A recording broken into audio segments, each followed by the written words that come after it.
വളരെ അൺഫോർച്ചുനേറ്റ് ആയിട്ടുള്ള ഒരു ദിവസമായിരുന്നു കഴിഞ്ഞ ദിവസം. RCB കിരീടം നേടി. അത് ക്രിക്കറ്റിന്റെ ബ്ലാക്ക് ഡേ എന്നറിയപ്പെടുന്നു എന്ന് പറയുന്നത്. കാരണം 11 പേരാണ് തിക്കിലും തിരക്കിലും വിട്ട് മരിച്ചത്. ആ വിജയാഘോഷം കാണാൻ പോയവരാണ് ചിന്നസ്വാമി സ്റ്റേഡിയത്തിൽ. ഒരുപാട് പേർക്ക് പരിക്കും പറ്റിയിട്ടുണ്ട്. 35,000 പേര് അവർക്ക് മാത്രം നിൽക്കാൻ സാധ്യതയുള്ള ഒരു സ്ഥലത്താണ് 2 ലക്ഷം മുതൽ 3 ലക്ഷം ആളുകളോളം വന്നു എന്നാണ് പറയുന്നത്. ഇതിലിപ്പോൾ ആരെ നമുക്ക് കുറ്റം പറയാമെന്നാണ് ഇപ്പോൾ സമൂഹ മാധ്യമങ്ങളിൽ ഓരോ ആളുകളായിരുന്നു കുറ്റം പറഞ്ഞുകൊണ്ടിരിക്കുന്നത്. പോലീസ് എണ്ണം കുറവായിരുന്നു, അല്ലെങ്കിൽ ഗവൺമെന്റിന് മര്യാദയ്ക്ക് പ്ലാൻ ചെയ്തില്ല.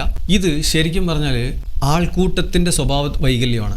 നമ്മൾ ഇൻഡിവിജ്വലായിട്ട് പെരുമാറുന്ന പോലെയല്ല ആൾക്കൂട്ടത്തിൽ നമ്മൾ കയറി കഴിഞ്ഞാൽ പെരുമാറുക. ഉദാഹരണത്തിന് ലിയോ എന്ന് പറഞ്ഞ സിനിമയുടെ ട്രെയിലർ റിലീസായ സമയത്ത് ഒരു തിയേറ്ററിൽ അത് പ്രദർശിപ്പിച്ചപ്പോൾ വിജയുടെ ഫാൻസുകാർ ആ തിയേറ്ററിലെ സീറ്റുകൾ മുഴുവൻ അങ്ങോട്ട് ചവിട്ടിപ്പൊളിച്ചു, ആവേശം മൂത്തിട്ട്. നമ്മൾ കാണുന്നതാണ് ചില സൂപ്പർ സ്റ്റാറുകളുടെ സിനിമ തിയേറ്ററിൽ പ്രദർശിപ്പിക്കുന്ന സമയത്ത് ഫാൻസുകാർ തിയേറ്ററിൻ്റെ ഉള്ളിൽ ബഹളം ഉണ്ടാക്കുന്നതും നിലവിളിക്കുന്നതും പോകുന്നതും പിന്നെ ഷർട്ടൂരി കറക്കുന്നതും പടക്കം പൊട്ടിക്കുന്നതും തിയേറ്ററിൻ്റെ ഉള്ളിൽ. നിങ്ങളൊന്ന് ആലോചിച്ച് നോക്ക്, ഇങ്ങനെ അമിതമായിട്ട് ആവേശം കാണിക്കുന്നവനെ പിടിച്ച് ഒറ്റയ്ക്കിരുത്തിയിട്ട് ഒരു തിയേറ്ററിൽ സിനിമ കാണിക്കാം. അവൻ അടങ്ങി ഒതുങ്ങിയിരുന്ന് കാണും.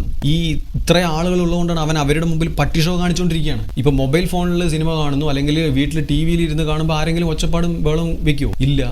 സ്ക്രീനിൽ ഒരു സൂപ്പർ സ്റ്റാറിനെ കാണുമ്പോൾ ആളുകൾ കൂവി വിളിക്കുകയാണ്, തലവാന്ന് പറഞ്ഞ് മരിക്കുകയാണ്. ഇവിടെ ഇരുന്ന് നിലവിളിച്ച് ആ സ്ക്രീനിൽ കാണിക്കുന്ന ആൾക്ക് മനസ്സിലാവുമോ? സ്റ്റേജ് ആണെങ്കിൽ ഓക്കെ, നാടകമാണെങ്കിൽ ഓക്കെ. കുംഭമേളയ്ക്ക് പോയിട്ട് തിരക്കിൽപ്പെട്ട് മരിച്ച ആളുകളുണ്ട്.